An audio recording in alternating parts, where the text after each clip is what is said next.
How to negotiate a low MOQ with your supplier? Hello guys, this is Alice's fourth vlog. Today let's talk about how to negotiate a low MOQ, minimum order quantity, with your Chinese supplier.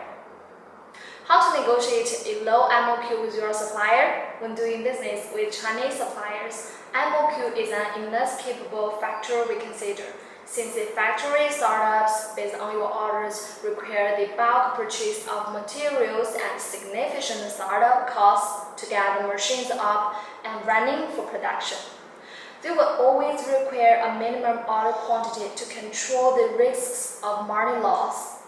However, if we as dropshippers order too many pieces with a brand new supplier the first time we work with, the risk is much higher. We won't know whether it has promising quality as it advertised, how capable they are for the long term and the shipping durability. To confirm all this, a sample inspection is far from enough. You need to test it to all of the products that begin at a low MOQ. Now, always remember, they all want the business. They all want a share of market. So, almost all suppliers are negotiable. When negotiating with the suppliers, do not let them sense your weak spots. Be prepared and be confident. Take control of the table. Do not let those suppliers take advantages of you. Part 1. For negotiable suppliers. Enable your authority. Shipping ensurement, product validation, express apprehensions. Part 2. For Adamant suppliers. Alternative suppliers, deadline, and share production fee. Increase quantity. Part 1. For negotiable suppliers. Point 1. Enable your authority. First thing first, you gotta let your suppliers know that you have done your research adequately, that you've assembled a professional team, in which case you have put works on promoting inside the product. Take over the high ground, convince that you are entitled, and enable your authority. As an example of our actual encounters, there is a dropshipper who is considering a purchase order of 20 drones. The trigger parties is a batch of 20 different types of drones, and he only wanted one for each kind. Now, how negotiates with the MOQ is that he explicates the units per transaction with the suppliers, convincing them he is experienced, and throughout market research these drones are babes. Not only that, but he also came up with the payment plan for the order, draft them to show how he will calculate, which later I will explain in detail for following tips. And surprisingly, he won over the negotiation with the actual MOQ for 20 drones. That is one of each kind. Well, if you do not have market research to back you up, tell the suppliers that you will get them, that you need a small number of orders to gather market feedback. Nevertheless, you are confident in the result, and then, after the first market survey, you will compile opinions and revise the factors affecting the order, and you will place an order with a large MOQ next time. Shipping ensurement. Tell your suppliers that you need to test the shipping durability at a low MOQ to validate if they provide a consistent shipping experience. That you need to make sure the design is adequate to prevent possible damage to the package. More importantly, it is a test of the lead time as well. If you do not have a sourcing agent to help with the shipping, these are all crucial elements to ensure yourself before starting a partnership with the supplier. It is true if a supplier does not provide careful shipping services for the products, resolves complaints and refunds requests at customer's end, it will damage your business greatly. If this happens and you place a higher MOQ order, oh man, things are even worse. Point 3. Product validation. What is it if it isn't recklessness to order a large MOQ without quality validation from the product? There may lie fatal drawbacks to your product that irregular inspection failed to spot out. Here's a trick you can do if you are not sure what kind of problems the customer may have with the product. Go to Amazon and browse the negative reviews of those products similar to yours. List all their disappointments, express the improvements you would wish to be done. Let suppliers understand your concerns. Point 4. Express apprehensions. Ain't no one is secured in a business exploration.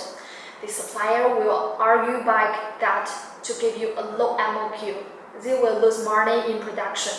Let them know you two are facing risks and you two are in this together. Express definite costs like air freight with an overwhelming MOQ could be devastating, and make a promise this MOQ will only be one-time thing. You'd want the partnership for many years to come. You just want to know the experience of us working comprehensively. Now, we have talked about several major points you could do to negotiate a low MOQ.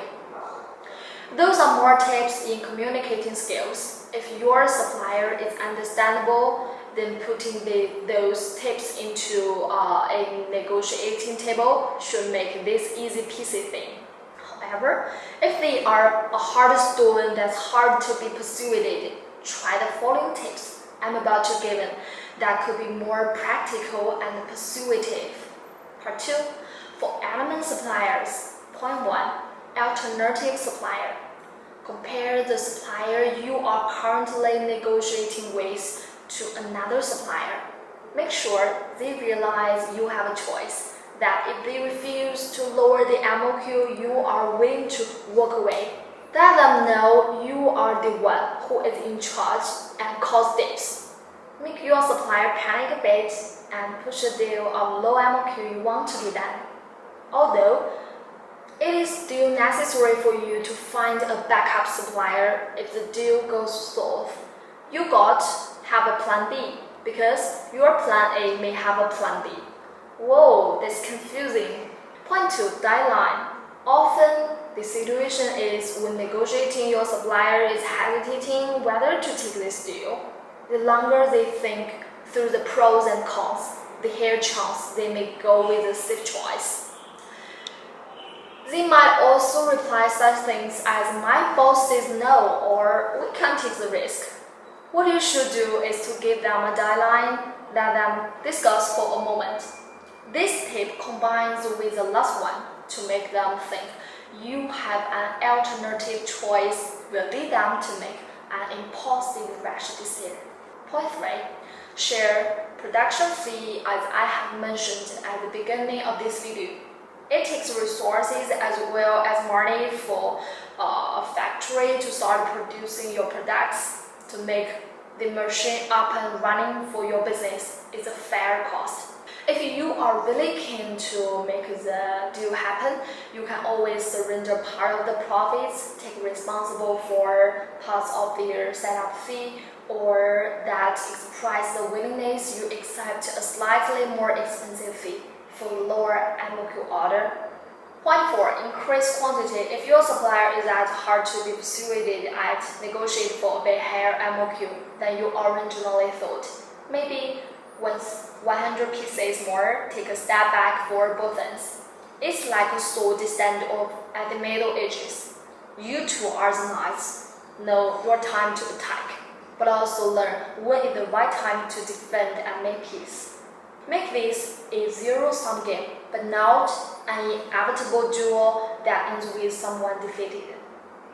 Negotiation is some way of art in business. Learn to master it, and it will help you in the future to go further and further in the road of dropshipping. Well, needless to say, hiring an agent is always a solution. We will negotiate with the supplier for you at Dropshipping to get you the right MOQ you set your mind to. Compare with several different suppliers to give you the most affordable price. But keep in mind, if you are looking for an order with one MOQ only, it is practically not possible. Oftentimes, with lower MOQ, the price per item will increase. After you try those tips I offered, I'm pretty sure you will close the deal. Alright, I will see you guys in the next video. Please leave a comment if you have any questions about dropshipping. Subscribe for more videos in the future and leave a like. Goodbye!